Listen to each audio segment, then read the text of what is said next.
Hello, everyone, and welcome back to the Van Maren Show on LifeSiteNews.com.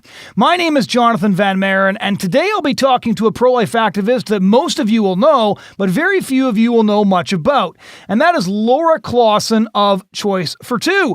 I met her a couple of years ago when she was just starting up her organization, and since then, she's done something very few pro-life activists have. She has come up with a unique approach to targeting the abortion industry. And she has done so by creating viral videos. You've probably seen some or all of them. Her most famous viral video is the Magical Birth Canal, in which she exposes just how ridiculous the pro-choice worldview fundamentally is. And since then, there have been more than half a dozen other videos in the so-called Just Saying series. And so we'll show you one of these videos before the interview with her begins. So if you haven't seen them, you can get a taste for what it is that Laura Klassen and Choice for Two actually do. But in the meantime, I just want you to keep in mind that there are pro-life organizations right around the world doing absolutely incredible work. Many of them are doing very unique work. And Laura Klassen over at Choice for Two is doing something I think that's really interesting, especially in a social media age. And she and her team have come up with a different way of reaching young people on this issue. And I'm really excited to share this conversation with Laura Klassen of Choice for Two with you.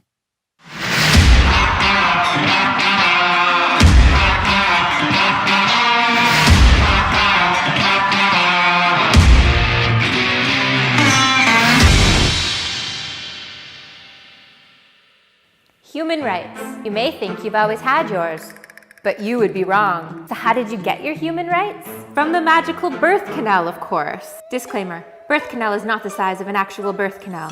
Just saying. Before the baby or fetus is born, it is not a human being.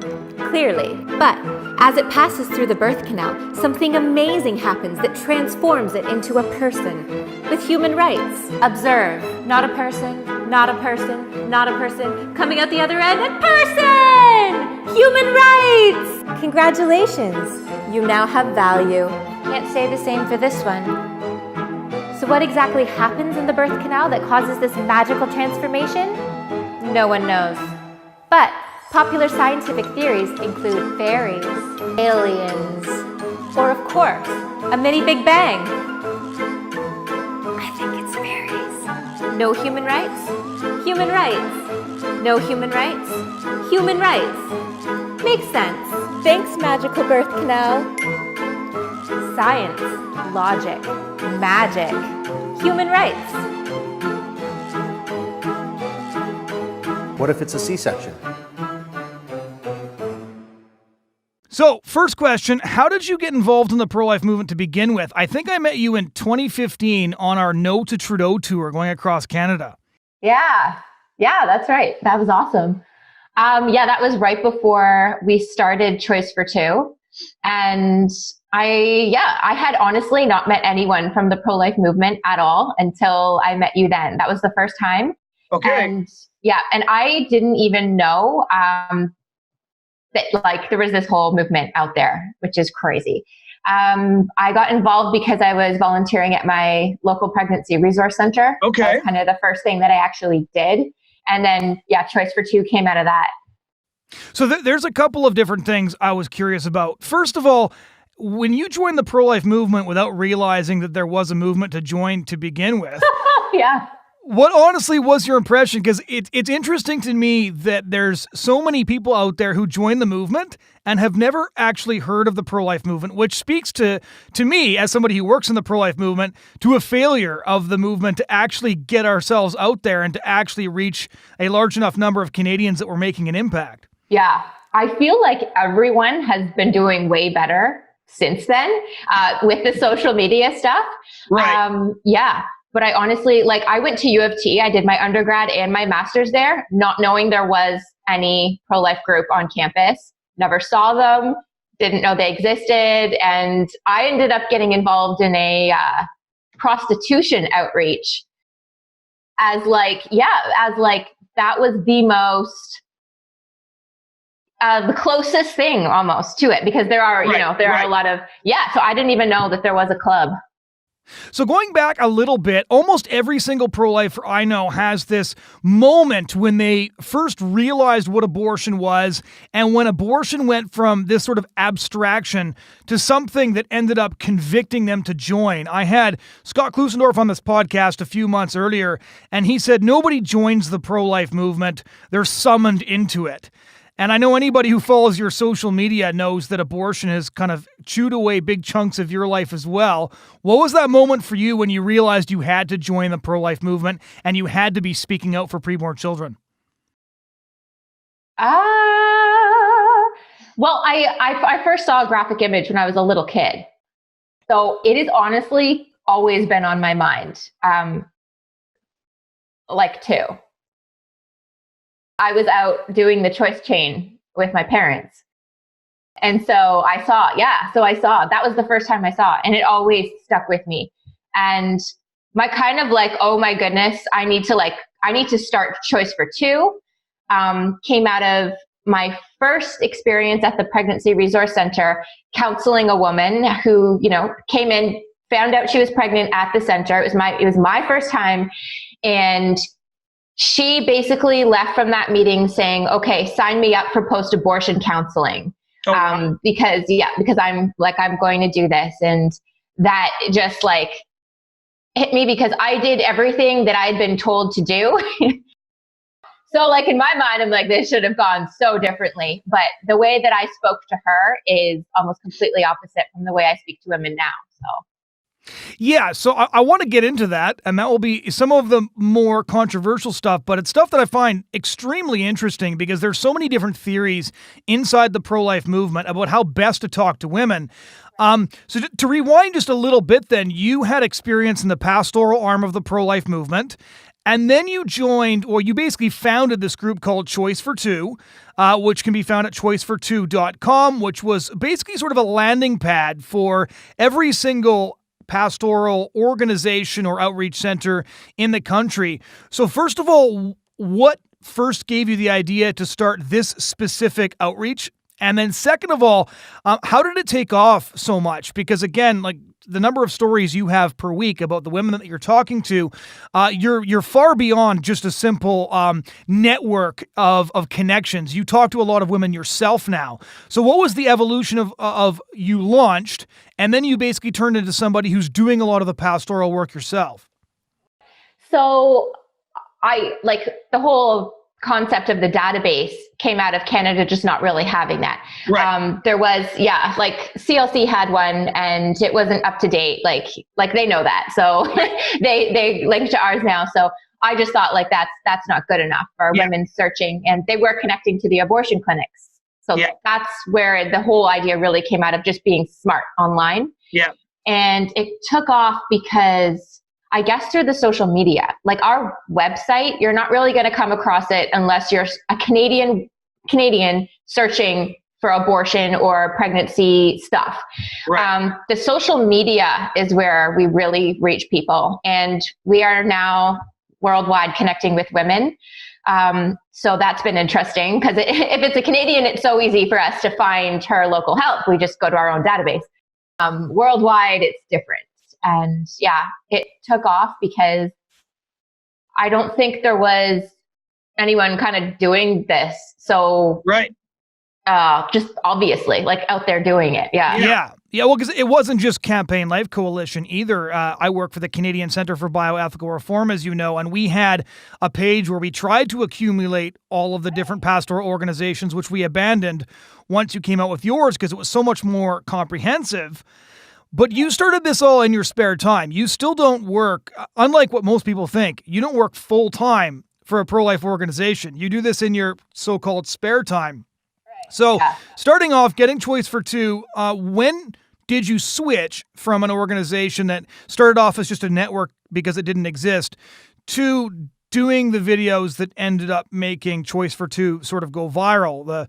The most viral one still being, I believe, the first one, which is the Magical Birth Canal video.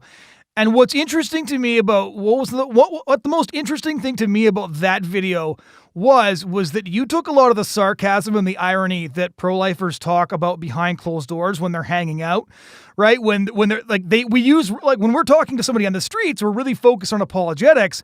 And then sometimes you're like, that was such a stupid argument, and you kind of make a sarcastic comment about how dumb that was about a magical birth canal or whatever. And then suddenly you put out this very short, very witty video clip that goes viral. And it's been kind of happening ever since. And so you take these concepts that the pro-life movement has known about for years, but you're the first one to basically make pro-life sarcasm go viral and use it as an educational tool. So I have a bunch of questions, but the first one being, how did you get the idea? It's one of those ideas that once somebody does it, you're like, why did nobody think about doing that before? So how did you come up with the idea for starting these videos to begin with? Just looking at kind of what is working online with like mainstream media and the kind of stuff people watch and the kind of stuff people like, and just kind of like what I was watching, like taking this, what I would actually click on. And that the whole thing just came out of because, you know, theater and that whole side of me. Yeah, it all just fit together really well. I'm very sarcastic. So, and the funny thing, like the just saying, it's really irritating because like, that's actually just me. Like I always say it all the time. Like, and so I still say it and people think I'm like trying to be funny or something, but I'm like, no, that's just like, that's just where it all came from. Yeah. So you came up with the idea, you started writing a script. What was that like when the video came out and then it went nuts? Like I remember seeing it like an hour or two after it came out. And I think there were several translations within the first day. I was just in Austria at the March for Life there, and everybody had heard about you. They think your hair is actually pink. They thought your videos were pretty cool. So what was it like a day or two later realizing that this was a new phenomenon? It was brand new, not just to the Canadian pro-life movement, but nobody had done this before. Nobody, again, had made pro-life sarcasm go viral in a way that kind of cleverly punctured pro-choice arguments. Because one of the reasons I think it did so well is because there's very few pro-life projects that are so groundbreaking, because very few pro-life projects are brand new. Right? Most organizations are trying to improve on tried and true tactics that have already been done for years, if not for decades. Nobody had tried this before. When did you realize this was going to be a hit that you were going to have to spend a lot more time on than you'd planned to? Well, this like the Magical Birth Canal was the second one in the series, and the first one does not have pink hair. So we made the Magical Birth Canal trying to make a viral video. Like we looked at what happened with the first one and we were like, okay, that was the first like sarcastic one. And it was good. And then we thought, okay, like what could we do? And then, I mean, just the idea, the Magical Birth Canal idea was really, you know, like one of a kind, really. Like, I don't think we'll ever come up with one better than that. Like maybe, I hope, but, it was a good one. Right. So just all of that put together, the pink hair, it just worked. Well, it worked as well because it basically encapsulated the best argument that we use on the streets as well, right? There was a baby recently in the United States where the doctors removed the child from the womb at a very young age, did surgery on the child's back for spina bifida, and put them back in the womb. Well, based on the pro-abortion worldview, both in the U.S. and here, it means that baby would have had no human rights. They took it out, it would have had human rights, and then back in, no human rights. So the reason I think that video struck a chord is because that's quite literally the argument that they're making. Like, you can't make this stuff up. Right. Yeah, I know that. I know it's crazy. That is what they're saying. So we just wanted to show how crazy that is.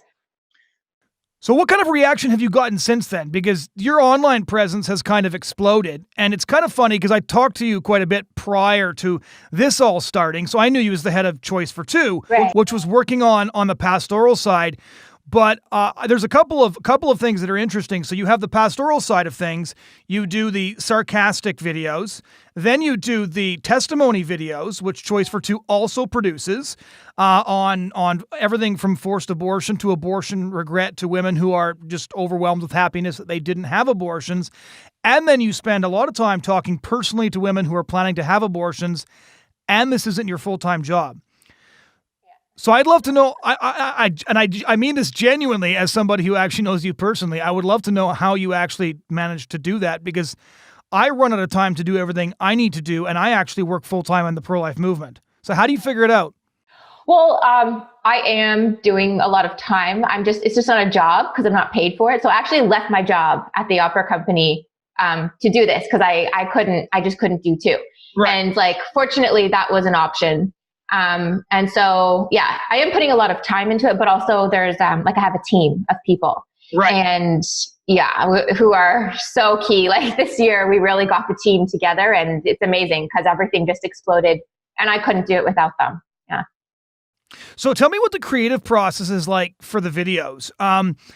I've heard you say before too, I have a great idea. It's just percolating. I'm going to figure this out. So what happens? You have an idea, you make a note on your cell phone or a napkin, and then you basically just mess around with it till you're happy? Or how does it go from something you thought of to something that shows up on a viral video? Yeah, I usually come up with the idea because I'm irritated with someone or something, like some argument someone's bringing to me. And I'm like, that is just, so that's where they've all come from. And then, just get the idea, start writing. Actually found the my first original thought for the Magical Birth Canal on a little piece of paper the other day. And it was kind of funny because it was so different than what actually the video ended up being. Exactly that. Just think on it, change it. And then when I'm happy with the script and we figure out, who we might need or what we might need, then we just do it. Yeah, most of my best ideas come when I'm irritated or annoyed as well. So I'm kind of really... So from my understanding, with Choice for Two as both a network with basically a social media arm creating these videos, is you weren't originally in a position where you were directly counseling women, but you've said that you talk to women who are considering abortion now all the time. How did that aspect of your work sort of crop up? Because I know that you do it almost every week and sometimes every day. Yeah, it is daily now. But it's odd. So we set up Choice for Two kind of with the idea that women would go that route. And if they're needing help, that's great. And we have people ready on our team to answer that. Yeah. But now, so now, like me personally online, I'm kind of more harsh. And, like, don't kill your baby. Like, I'll help you. Don't kill your baby. I'll help you.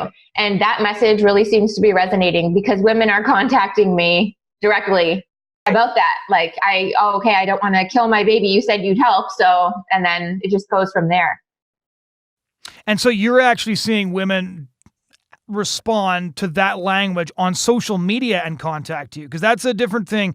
I know, let me put it this way. There are crisis pregnancy centers with, $1 million facilities who are waiting for people to walk in through the doors, and almost nobody walks in through the doors, right?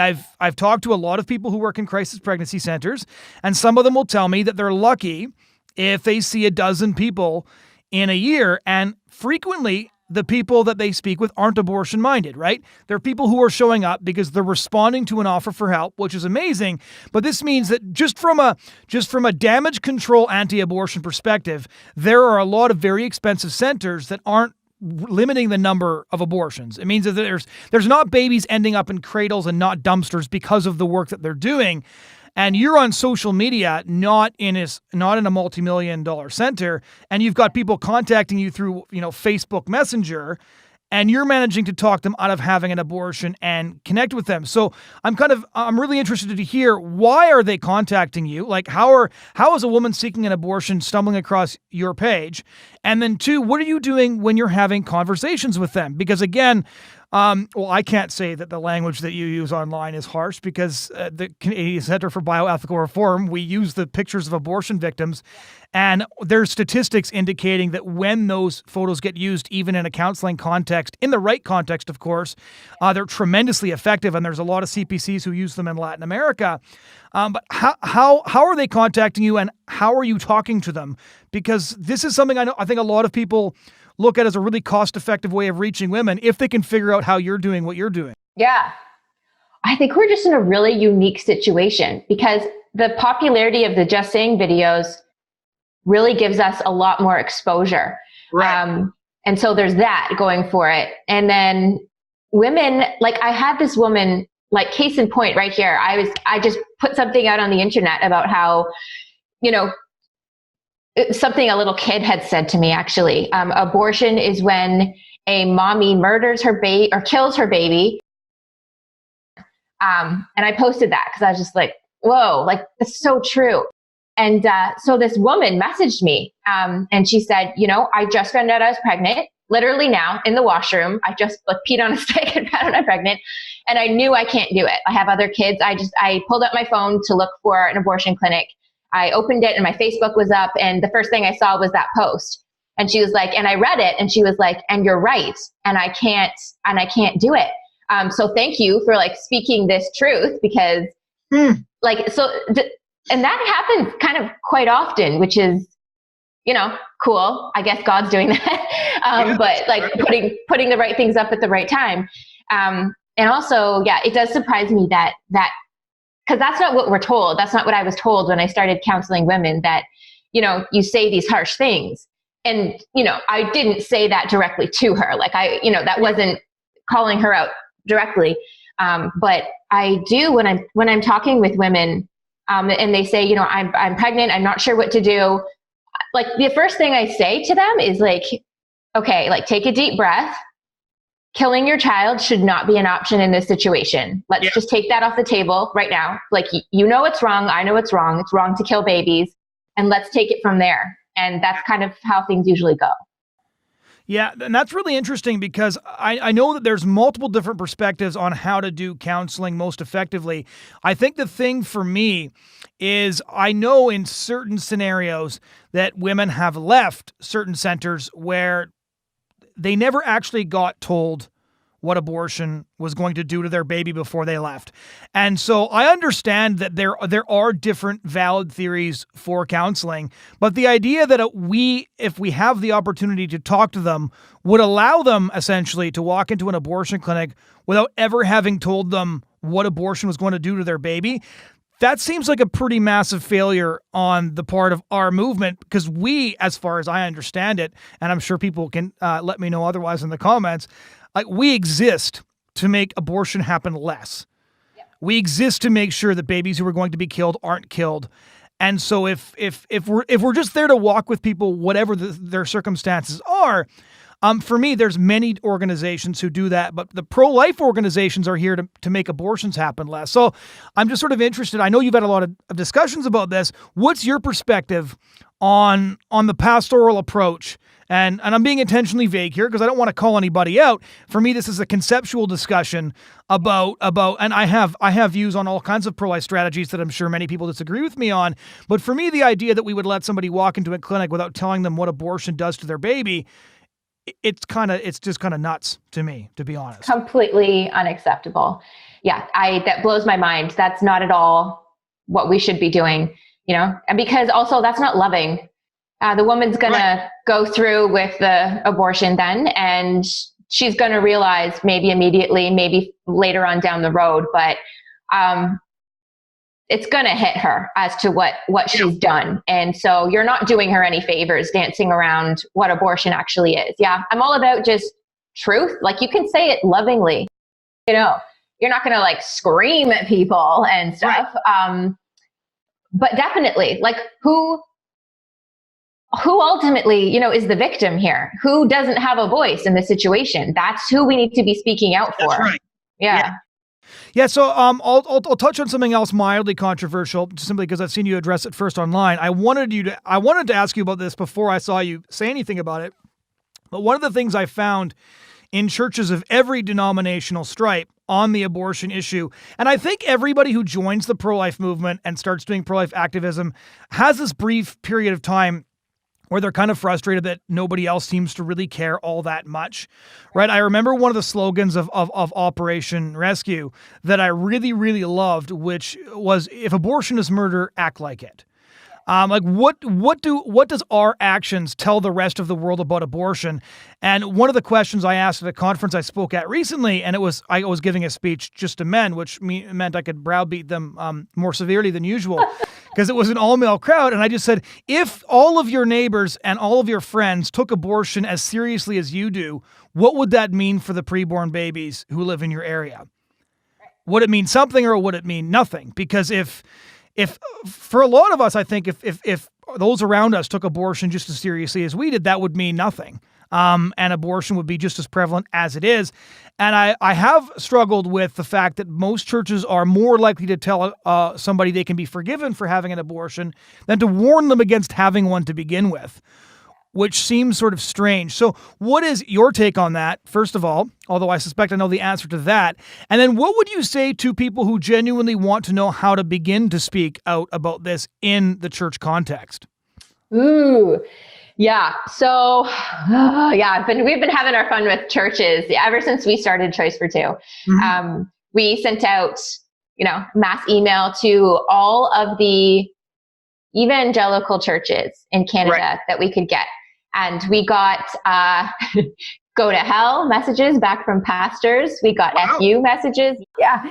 So there are many pastors that don't want to touch this issue. They don't understand it. They don't want to offend women. They're just going along being useless. And it's so frustrating.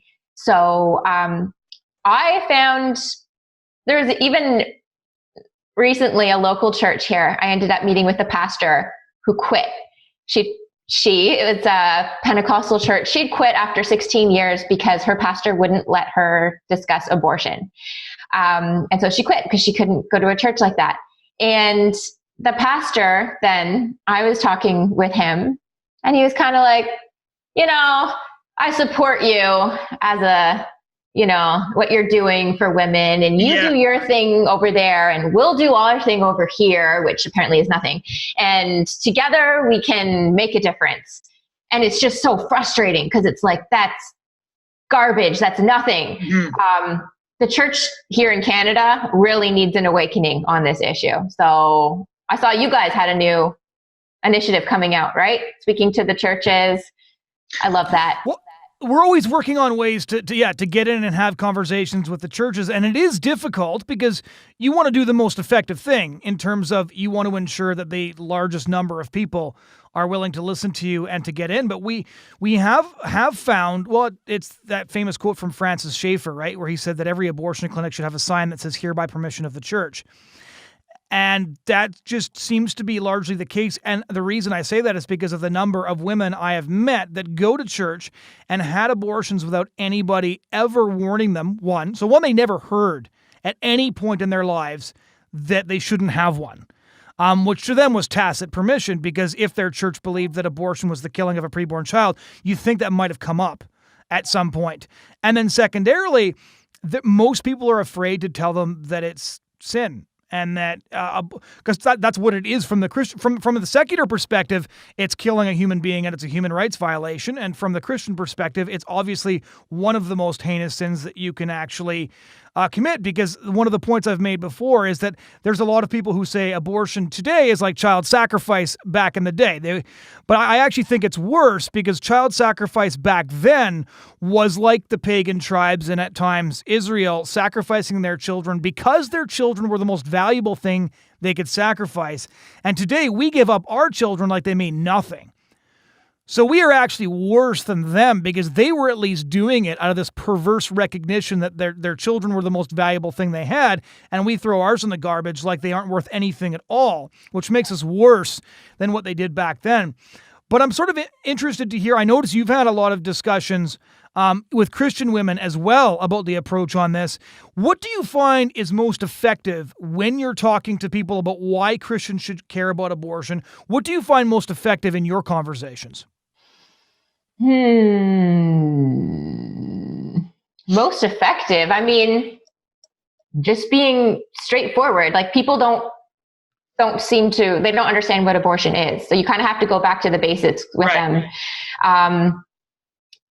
And also, every time that I get the opportunity, like within my church, because my church is awesome and super supportive, to go up and say something, and I'm usually pretty harsh, women from my church come up to me and say, like, I've had an abortion, and like, can we talk about this? And like, there's that whole other side of it where if you just ignore this, women are not going to be ever figuring out how they can like heal from this and find true forgiveness from it, which is huge. I don't know. We actually have a guy on our team now who his job is going to be to try and get Choice for Two into the churches. Okay. You should talk to him. Yeah, because he's awesome. He's very blunt. He's very straightforward. And I'm excited to see what's going to be happening with that starting now. Yeah.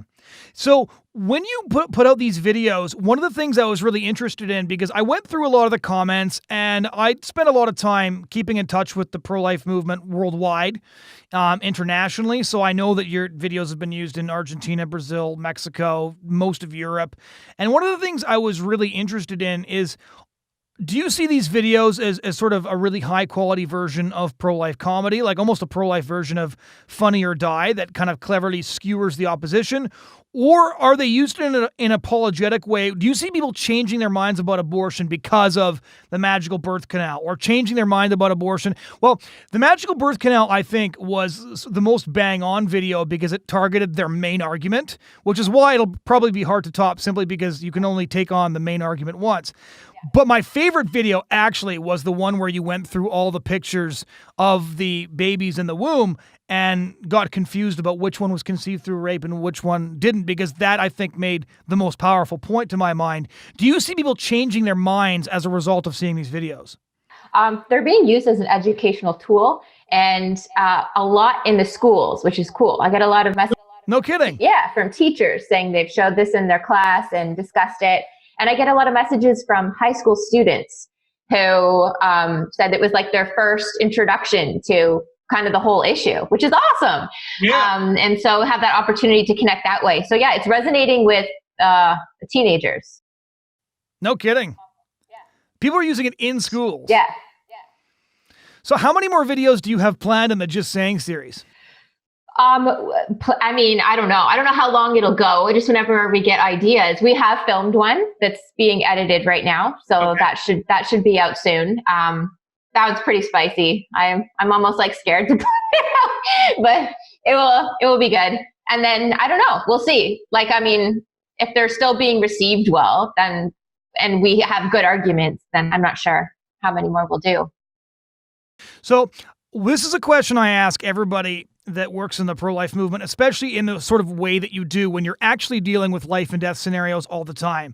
And I've had conversations on Facebook before with people who were contemplating an abortion, and it's really strange to be doing something so normal like messaging somebody on Facebook with the knowledge that if you get the conversation wrong, they might actually go through with it. And I've had to remind myself in conversations in general over the past decade or so in the pro-life movement that it's not all up to me and that there's only so much that I can do, because if you let the full weight of the life and death decision rest on just what you say, you'll go nuts at some point because that's too much pressure for one person to handle.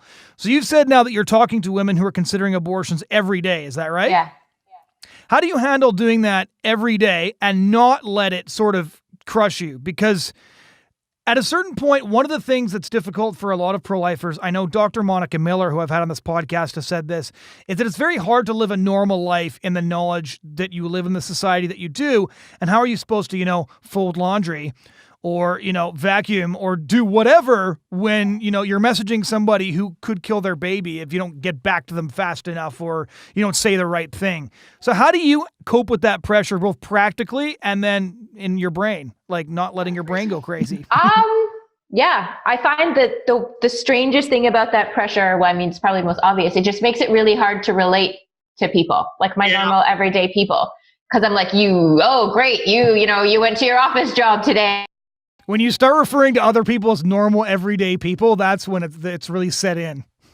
Right. Yeah. So that's kind of like it's just frustrating and hard, and that's weird. But I guess, just God, like I feel like this is a job that's been given to me, and so then I will be equipped to do it.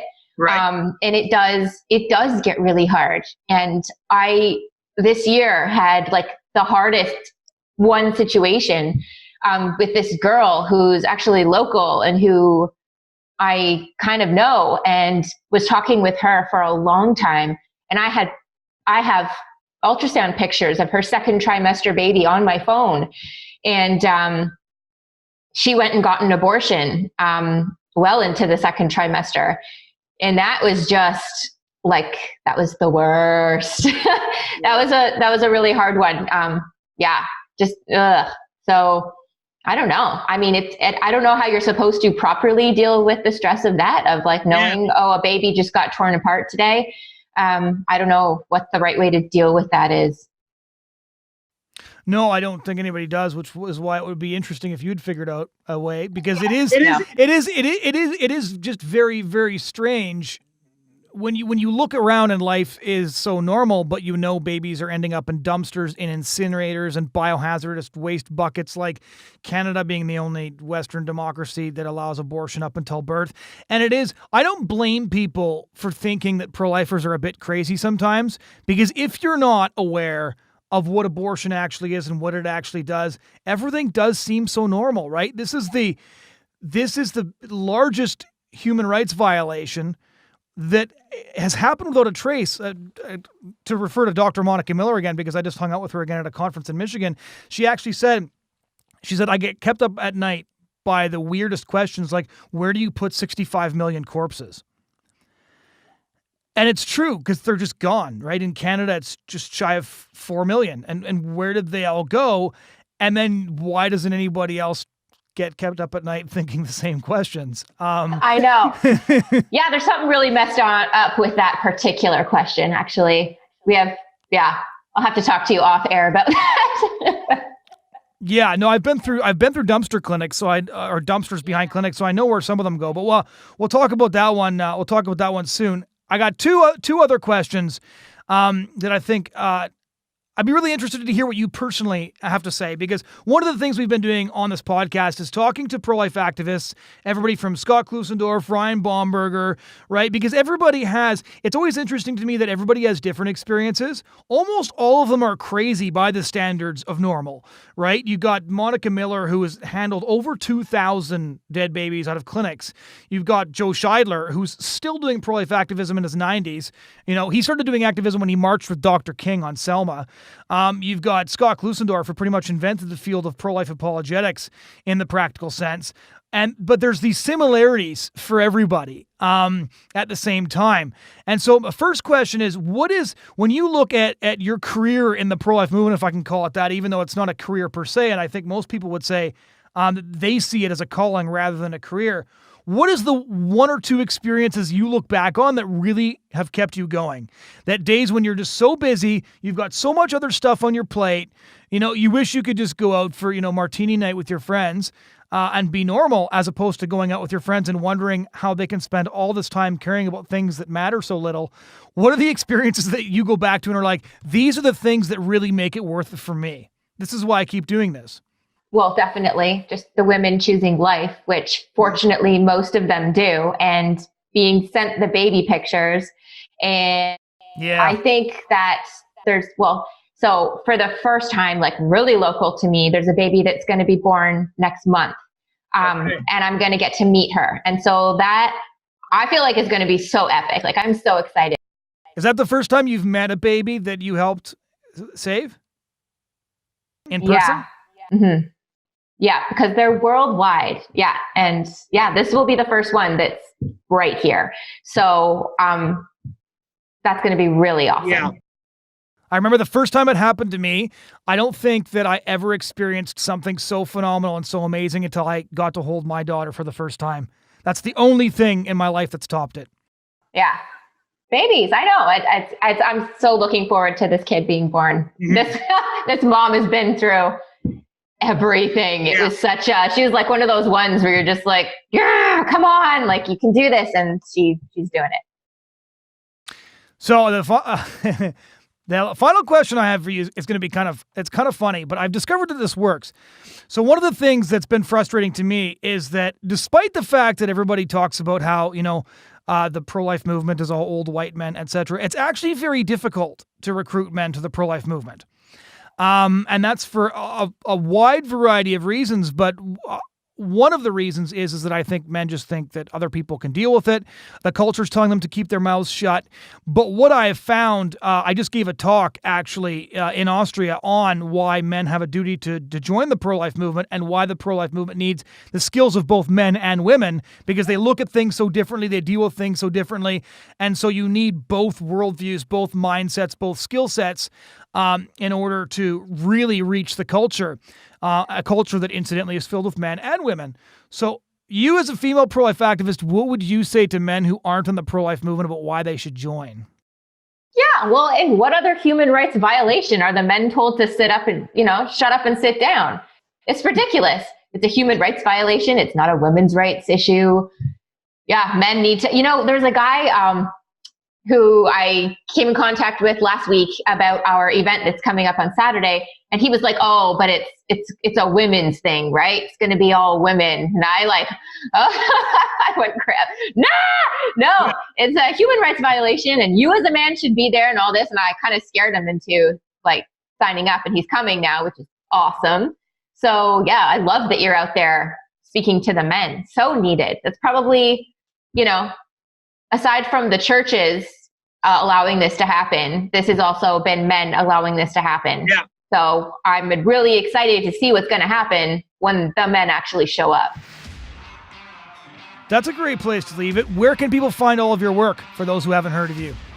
choice42.com and all of the social media with Choice42 or my personal Laura Klassen stuff. Ladies and gentlemen, that was my conversation with Laura Klassen of Choice42. Thank you so much for joining us again this week.